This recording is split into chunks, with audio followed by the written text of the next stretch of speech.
ಅರಣ್ಯದಲ್ಲಿ ನೀರನ್ನು ಕಂಡ ಅನಾಹಿ.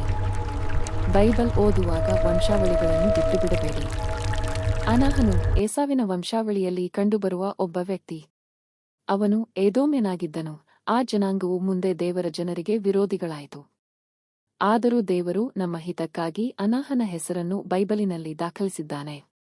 ಅಸಂಖ್ಯಾತ ಪ್ರಕಾಶಮಾನ ಗ್ರಹಗಳನ್ನು ಸೃಷ್ಟಿಸಿದ ದೇವರು, ಸಾಮ್ರಾಜ್ಯಗಳನ್ನು ಎತ್ತಿ ಬೀಳಿಸುವ ದೇವರು, ನೆಲಕ್ಕೆ ಬೀಳುವ ಪ್ರತಿಯೊಂದು ಗುಬ್ಬಚ್ಚಿಯನ್ನು ಗಮನಿಸುವನು, ನಮ್ಮ ತಲೆಯ ಕೂದಲನ್ನು ಎಣಿಸಿರುವನು. ಹಾಗೆಯೇ ಅನಾಹನನ್ನು ದೇವರು ಗಮನಿಸಿದನು. ಅವನು ಆ ಅರಣ್ಯದಲ್ಲಿ ನೀರನ್ನು ಕಂಡ ಅನಾಹ ಎಂದು ಪ್ರಸಿದ್ಧನಾದನು. ತಂದೆಯ ಕತ್ತೆಗಳನ್ನು ಮೇಯಿಸುತ್ತಿದ್ದಾಗಲೂ ದೇವರು ಅವನನ್ನು ನೋಡುತ್ತಿದ್ದನು.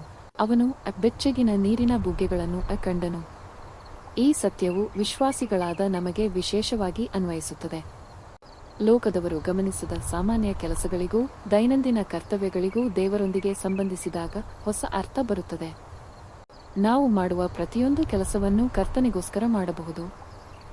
ನೀವು ಮಾತಿನಲ್ಲಿ ಆಗಲಿ ಕಾರ್ಯದಲ್ಲಿ ಆಗಲಿ ಎಲ್ಲವನ್ನೂ ಕರ್ತನಾದ ಯೇಸುವಿನ ಹೆಸರಿನಲ್ಲಿ ಮಾಡಿರಿ. ಕೊಲೊಸ್ಸೆಯವರಿಗೆ 3:17.